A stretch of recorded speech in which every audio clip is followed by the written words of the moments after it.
Lena, thanks for joining us today. I'm really grateful. So, as mentioned, this is part of the Flight Path series where we look at people's career journeys. Um, I'm running this because I do think that the linear career is somewhat of a myth, and I know that you've had an interesting twist and turn, and you've reshaped your career to be more aligned with what you want to do. So, for background, Lena started her career in the third sector, fundraising for social projects in volunteering and the creation of events for young people in an orphanage. She then continued her work within social work and social policy before moving to Berlin and then to Nottingham in the UK. We met when Lena decided to retrain and take up a position at Makers and Software Development Bootcamp. She has been with Compare the Market throughout that time and shifted more towards data engineering and is looking to move within to AI and machine learning.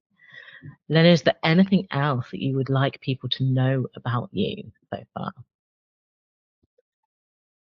Um, Maybe that I'm a mother and I had a long, quite long career break.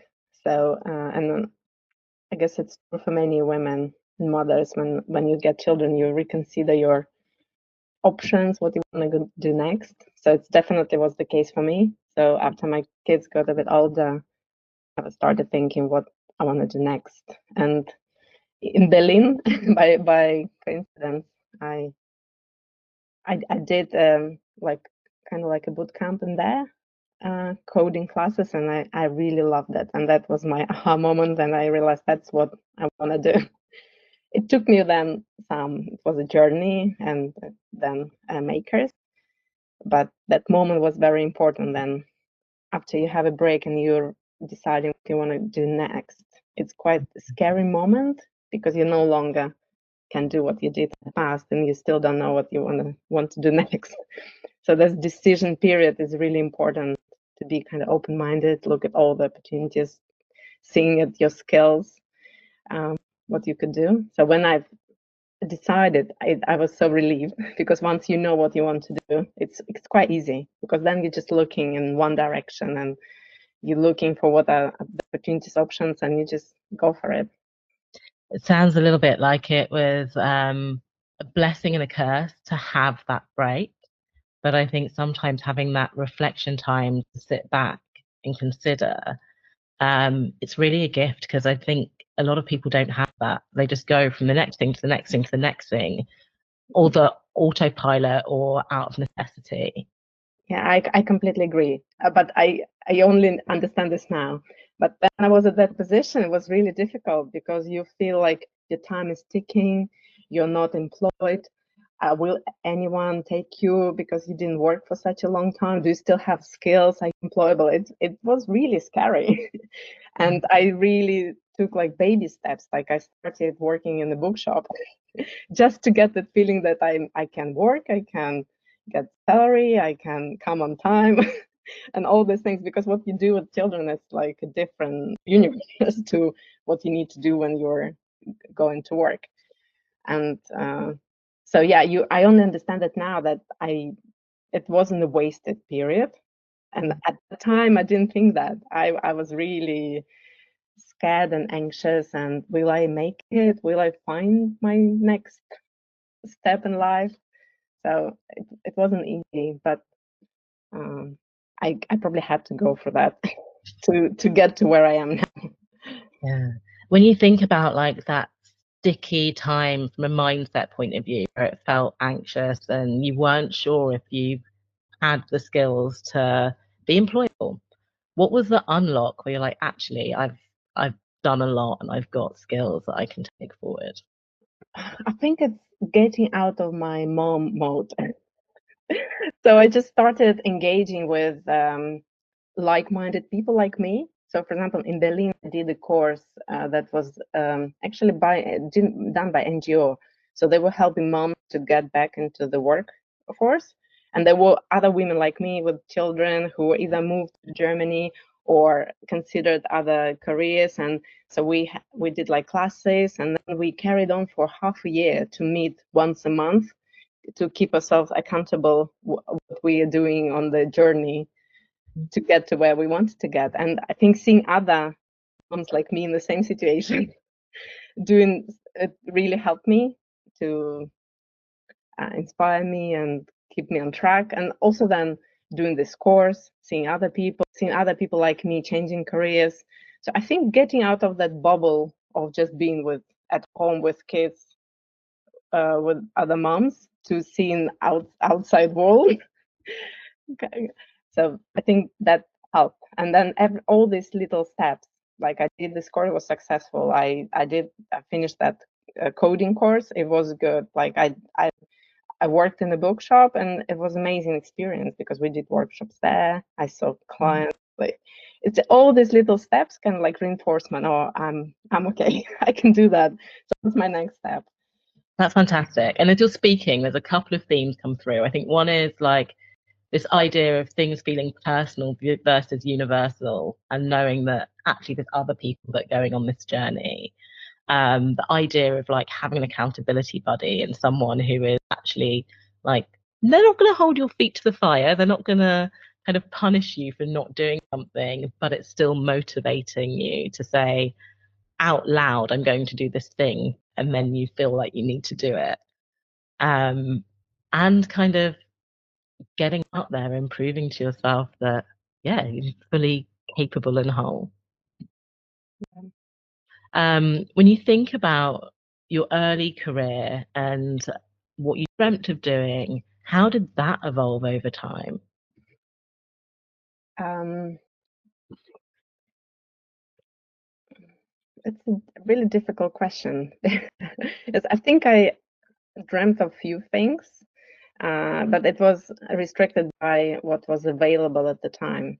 So I remember when I was considering so I definitely wanted to go to the university because I was quite good at school and had like top grades. And I considered medicine. But in Ukraine, at that time, you needed like a bribe to pay or some connections at the university to get you there. And we didn't have any connections. So that was kind of out of the question. And then actually it was true for quite a few good universities, but there was one place in Kiev. It's one of the best universities in Ukraine where you could just do exams and you would be taken on the merit if you can pass the exams. So I'm from Kharkov, which is second biggest city, and normally people come study to Kharkov because it's a university city. But I was going out of to the Kiev to do exams for that university, Kiev Mahila Academy, and when I was applying, I wanted to do economics, but economics was very competitive. Like there were like 17 people for one place. Wow. So I didn't kind of trusted that I will myself that I will pass the exams. So I went for a safer option, which was sociology, social work, and so I could have studied anything, I guess, but it's a combination of what you believe you can do, what are the options available at the time, but studying at that university, it didn't matter what you studied there. It was the best experience. That's what actually set me up in my life, because there was students from all over the country. They are now all in the top positions, like in parliament and journalists on BBC. So it didn't really matter what I studied. I think the place where I studied was, I did enjoy because I enjoy psychology, although it was quite like math oriented. I also like psychology, working with people. So I didn't regret a moment that I studied that. Everything I studied was really interesting, and it was never boring or anything like that. So, and maybe it's meant to be like that because that's experience I got with that, and the jobs I had out of this, that's my baggage, still what I'm using to the day in the technical world. You still need people's skills. You can't get anywhere without people's skills. So,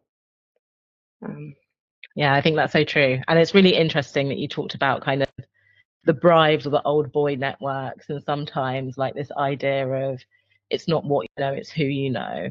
And we're still unpicking that in this country. And it also really resonated with me when you said, like, the town that you grew up in is known for its university. I grew up in Cambridge and I left to go to Manchester. Everyone in my school, in my class, no one could believe it. They thought we have like super connections in Kiev to study that. And because in my city, everyone would go where their parents know people. So most of the people who studied in places, it's not because of their skills, it's mostly because they had the right connection. My parents didn't have it. So for me, it was like the only chance to get to the university. I would probably study in my city without problem. If I knew I can get to the good place, I didn't want to study just anything. I wanted to study in a good university. But yeah, and I think university is just like, it is very formative in ways that have nothing to do with what you studied. Like, hands down, yeah, hands down, my best experience was my Erasmus. Like, it was 500 international students in a different country. It was a very different experience. So, yeah, I loved that you kind of picked that out. Uh, and it's interesting that there's now people from that university that are everywhere. That is your network is now that network that you said your parents didn't have. Yeah, definitely. Definitely. As you look back, I guess, what are kind of some of the standout moments that really shaped where you are now, or the twists and turns that you made? Actually, the gap year. So at the university, actually, the university where I studied was although it was the best university at the time, it also was quite stressful and the pressure was enormous. So most people were like the best in their school. So although I was also the best in my school, when I came there, I was somewhere in the middle or maybe below the middle because everyone was like excellent, had experience studying abroad, knowing languages. So for me, it was like catching up and getting to the level. So it was a lot of pressure. So after I think year two or so, I thought I need a break because it was just too much. I just felt that I can't carry on. So I decided to do gap year and go to Germany. And I learned language. It was actually quite really good experience. First of all, having that break, giving yourself a break when you need it, not trying to push just because you are doing your studies doesn't mean you have to, no matter what, carry on. So if you feel like you need a break, just do a break. But obviously, it was not my thinking at the time. I was very young. So I just somehow intuition told me you need a break. So I was looking for opportunities and I did the gap year in Germany. It was like so nice just living in the family, not thinking about anything, no worries, when you have to think how to feed yourself or how to pay for accommodation, everything is kind of taken care. You just learn the language. And I learned German in a year. I still know it quite well. And I just experienced living in a different country. That was my first foreign experience. With the friends I made at the time, I'm still friends with them. So and I met my husband. Oh, wow. Why I mentioned that because I met my husband on that trip. And although we only met at the very end, and I had to go back to finish my studies, but still, it was the beginning. And obviously changed my life because we're still married, we have children, and of course, family shapes you as well. You have to take into account your children, your husband, your your everything when you make decisions. I no longer just can decide to do what I want. I need to take them all into consideration, or they have to take me when they make a decision. So that definitely shaped my future. An experience with Germany, I'm still connected to Germany. This was my first foreign country. I still like German culture. Like I had au pairs for my children, and all of them are German. And it's not on purpose. It just happens that German girls was our family, and it's kind of like carries on in my family this connection. And what other? Maybe in Berlin, that experience when I did the boot camp, that coding class. It was very important because that plant the seed. And although after that I had another child and I had a little break, it didn't like spiral my career, but it was a very important experience because I knew that course helped me decide that's what I could do, so I can learn that, because that was the main thing, because I didn't have tech background. So I needed confirmation or confidence that that's something I can do, I can learn. This is skill that I can still acquire. And also the experience, the teachers who taught us, they were volunteers. So it was really, I was amazed that they giving up their time to help us to do that course. And now I'm doing this with a code bar. So I guess that example, setting the role model, also shaped me. Oh, amazing. So there's this idea of like cycle of beneficiary. So you benefited from volunteers giving up their time and now you're paying it forward. And I also like that because I think we've spoken about this before, and you mentioned that is this the course that was aimed at refugees that had arrived in Berlin? Yes. And you kind of said, oh, do you mind if I sit this? And Yeah, and I was actually there at the present. So the presentation was done. So I was there on behalf of the NGO organization. I think they were working with the refugees, and they asked me to go to that presentation to see about this course and everything. And then I was listening there. I don't know what happened, like some insight. It's like, is this something I could do as well? Because it sounded so interesting. And if they were teaching the Syrian refugees, young people, why can't I could probably do this as well. And I went to them and asked, would you consider me for this course? And they said yes. And I needed to do like some testing and little exams, because they said before that they didn't select people, everyone could do it, and then many people just dropped out. So they wanted to make sure that you are serious and you want to actually finish the course, not just do a few sessions and then just give up. So I said, I can do that. And I was not the only one. There were 2, 3 people who were like Europeans, not the usual target group for that digital school they call. They're growing. They're massive now in Germany. They're doing such a great job with retraining people. I love that. So kind of something that was almost an opportune moment that you were going there to find out, take this information back, and that's what planted the seed for you. And you mentioned a couple of times this idea of intuition. So just tapping into something that was like, yeah, that feels right. I'm going to run with it. And I don't think everybody does. I think sometimes people get that spark and then like intellect kind of gets in the way and you think of all the reasons why you can't do something. 100%, because I mentor a few women, and quite often they stop themselves, or maybe it's not for me. I don't think I'm quite qualified. There are millions of things, afraid, that stop you from trying. I think it's a bit probably my nature, because I always like, what do I lose if I just ask? They say no, nothing's gonna happen. The world is not gonna collapse. And so, and I use this approach in lots. Like, for example, sometimes I forget to say, yeah, I want to attend the event, and I forget to sign up, and it's already full. Quite often I would still come and hope that they will still allow me to. And sometimes people don't come. Sometimes things happen. Some people forget to unsubscribe, and I never had a moment when I wouldn't be allowed to join what I wanted to join. I'm not always like this, but sometimes I am. And if you really want something, and if you feel like that's something you will benefit from, I think you should always go for it. Nothing will happen if you'll get no.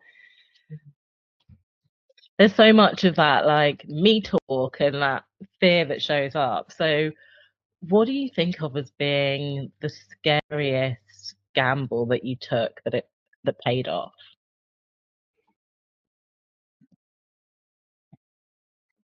Scariest gamble. Or scariest decision? Having children. I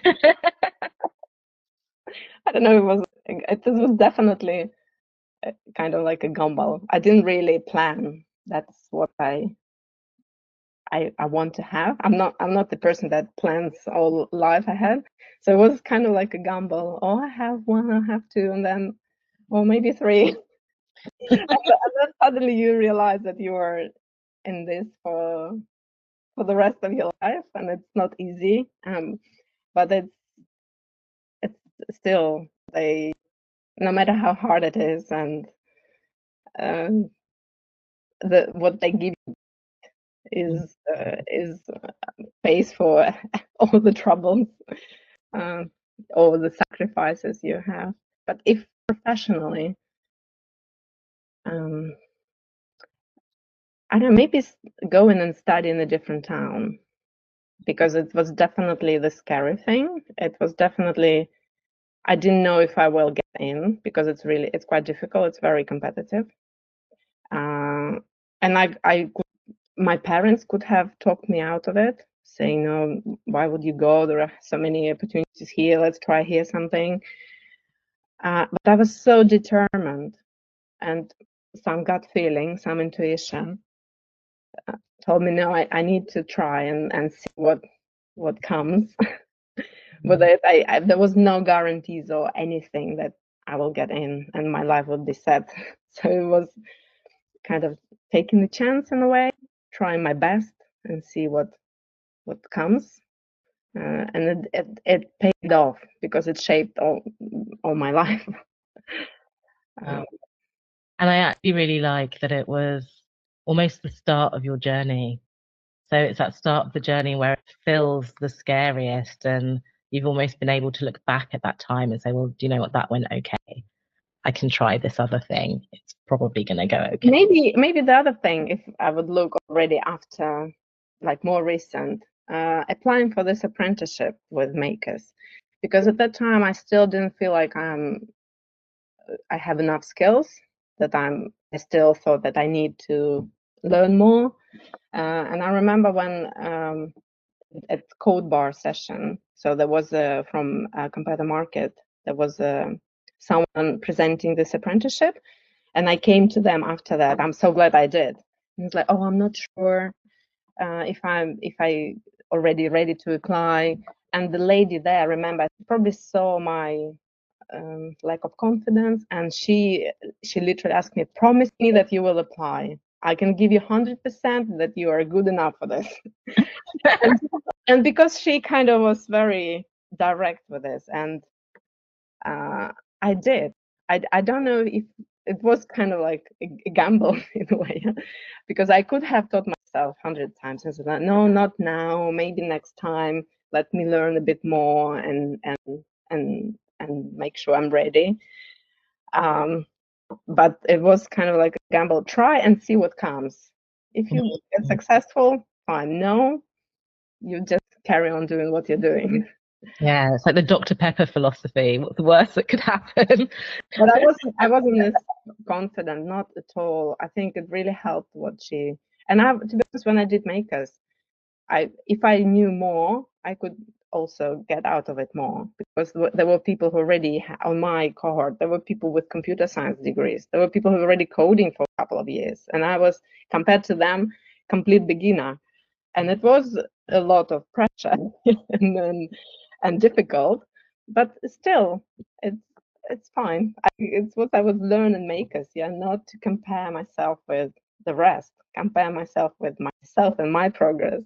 It was a hard way to learn, and also especially after the break, yeah, it was almost like diving into the deep end without any cushions and slow progress. Yeah, when I think back to your cohort, there were some very, very technically adept people that were there straight from the start. There was this thing. But what I loved about Compare the Market was I think they had a really good set of managers and a good set of mentors within that business. Mm-hmm. So yeah, I think I have to give props to Compare the Market as well for just how well they looked after people and the kind of emotional side of that journey that you go on when you retrain and start something new. but makers were incredible as well. Like you and Candida, and your support was. I don't think I would be able to manage without without it.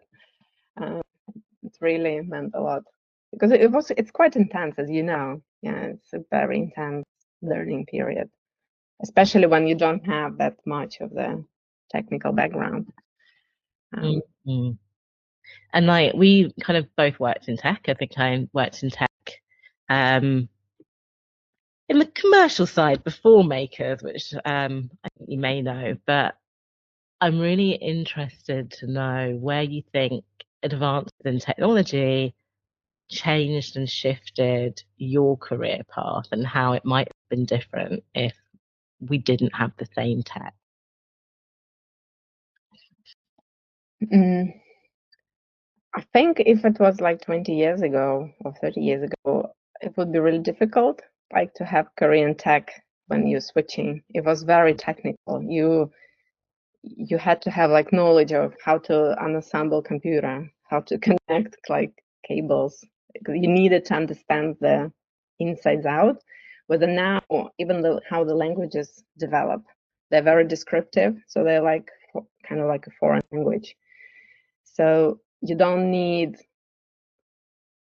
very deep technical understanding to do your job. It's kind of like in the finance Excel. You no longer need to understand the intricacies of things. Yeah, you can use tools to do your job, and as long as you can learn how to use the tools, as long as you can interpret what it does, if you have some problem skills, you can do really well. And I think that's how the tech has changed. I think that all these tools enabled almost everyone learn it. Almost everyone. It's like everyone can use computer, yeah, or internet because it's so accessible. And it's the same in the tech roles. There are so many great tools that you use as an aid to do your job that kind of open doors for lots of people to do it and consider it as a career. And now even more so with AI. And all the new tools that are coming, it's almost like a revolution. And that is, again, we would need to learn how to use them, how to be more productive, how to do faster, or to do routine things faster, and then spare time do something more creative and interesting. Yeah, I'm almost hearing like it feels like another era. We had the industrial era, we've kind of had the internet era, and now we're moving into like AI and just like you say, being able to do things really quickly.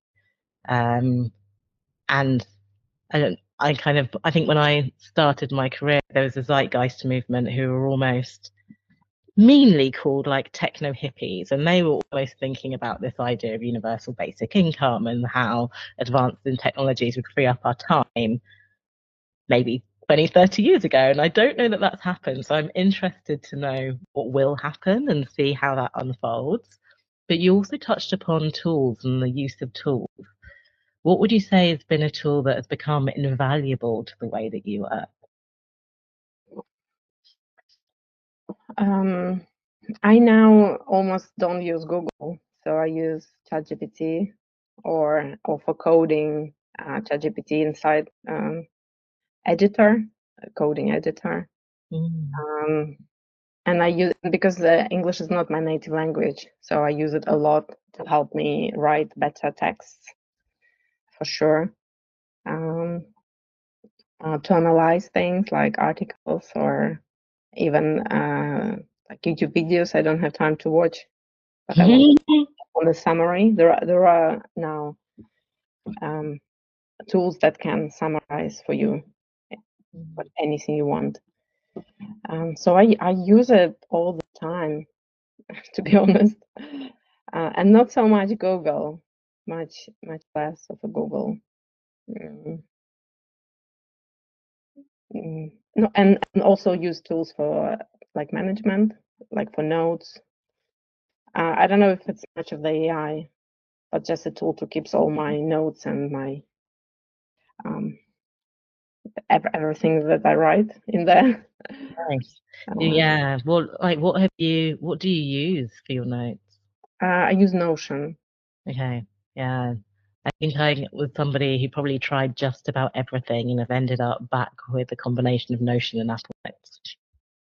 I use Notepad a lot, just on the computer, just for writing notes whenever I need to make a small note. I think in Notion, I want to only keep things I want to keep. Like if I learn something, like just kind of like tidied up notes.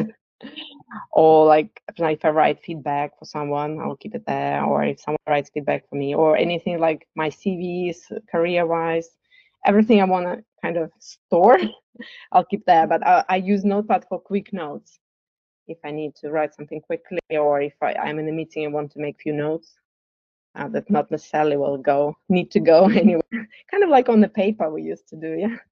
Nice. So it's your notebook. Notebook, yeah. Just sometimes you just need something simple, yeah. It doesn't need to be. That's what I actually wanted, a simple tool. I don't want some complicated fancy tool that is doing whatever. I just want something simple that I know where things are, where I can find them. Nice and easy. Yeah. And now in the ChatGPT, by the way, in the ChatGPT, you can also structure your conversations. You can create like folders. So if you want to keep your conversation, or if you want it, because it has a memory. So if you want to continue conversation, you can put them all in one folder. So I'll do this now. So for example, if I do study on a particular topic, I keep it in one place so that then I can either go back, or it already knows the context. I can just carry on. Which is also a bit like Notepad. Yeah. Yeah, only it's getting to know us. So at some point it will know us better than we know ourselves. I think it already does. Someone at work had like questions to ask ChatGPT, like what's your personality type? What, like you can ask this, and it actually did a really good job with me because it knows everything about me now. All my CVs, all anything I'm doing through ChatGPT, and it knows me quite well now, which is okay. I like this idea because that means it can give me, so when I ask it to do something, it will give me answers like I would do it rather than someone else's. So I want it to know me, my personality. So if it doesn't write something random, that it's not, doesn't feel like me. Mm. So I was watching a talk yesterday and it talked about particularly kind of biases in technology and biases in AI and the kind of benefits of inclusion, but also like the dangers of exclusion when we're looking at how models are trained. Because even if you think about the example they gave, like driverless cars, they're still less effective at stopping for dark skin. Because of the data set that it's trained on. So it's really interesting when you think about your use of ChatGPT and that kind of benefit of inclusion and that benefit of knowing you, whereas actually a lot of the conversation at the moment is people wanting to not let it in that far.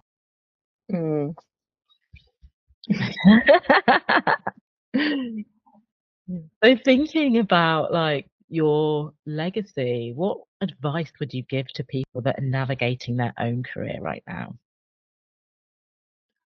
I would say not to be afraid to consider options and look around and see what you could do and explore different things, and not limit yourself just by assuming things.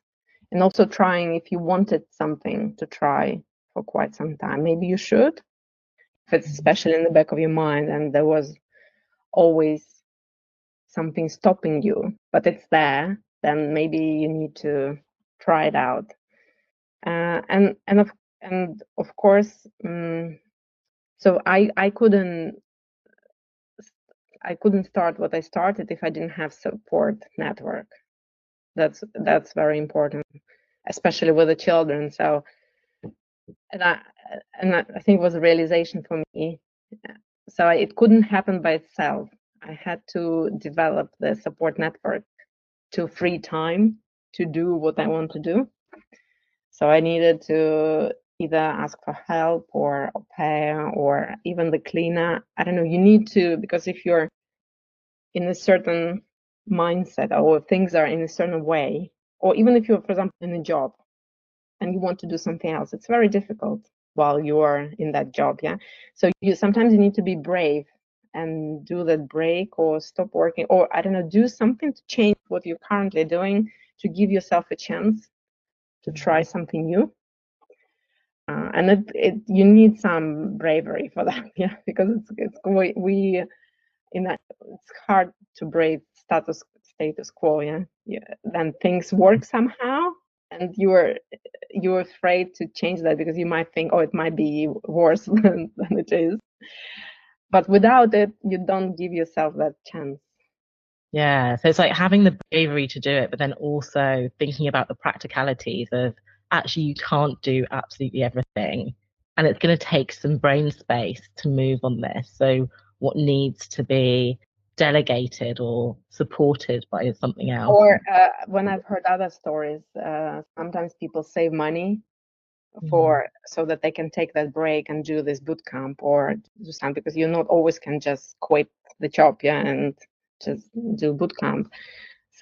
So getting yourself ready for this, yeah, like creating that support net or the financial pillow so that you can, and giving yourself time. Or I'll try it for 6 months, or I'll try it for the year and see if it if it's my thing. This feels like a good time to ask you what's next for you.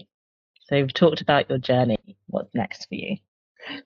I actually started a new apprenticeship. But this time it's level 7 and it's in AI and data science.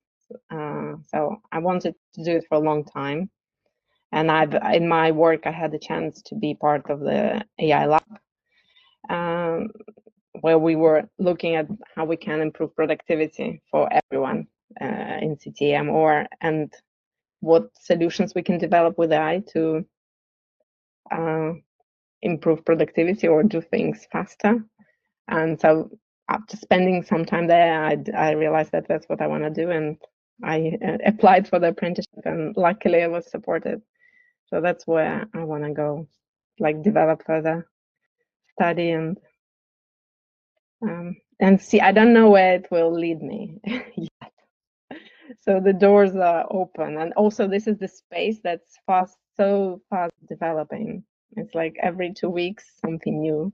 So it's very difficult to predict what will be in 1 year. But I'm really excited. I really like it, what I study, and also the feeling. So I'm doing this learning now, and I have the feeling like I had when I was at the university, and that for me it's a proof that I'm doing the right thing. I'm telling you now, I get goosebumps.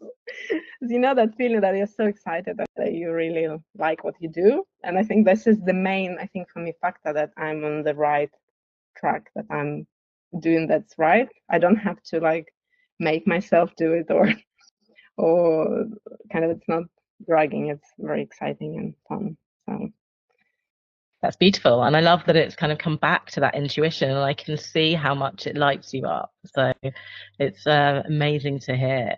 So my last question is like, what would you like to bring into being? to bring where? To bring into being, what would you like to Oh, create? that's a good question. um, it's a really good question. Ideally, I would like to work on a project that's kind of transforming life, and it's something revolutionary and helps people, and preferably with AI.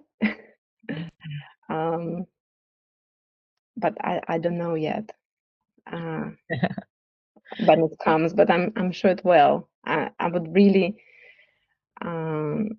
now I listen to a lot of podcasts and interesting like startups. There is a boom in the AI space, like how people apply AI to real life, like developing the self-driving cars or emotion AI, recognizing people's emotions and helping them. So it would be amazing to do something like this, something that's changing people's lives. because of technology, without even realizing that there is a quite complicated technology behind it. But hopefully I'll get there at some point. I love that. And it's kind of this notion of driving in the dark at night where it's just you see the first few feet in front of you and eventually you get to where you're going. So I look forward to having my life changed by something you've developed at some point in the future. Thank you so much for your time today. This seems like an excellent place to stop. Is there anything else that you would like to share?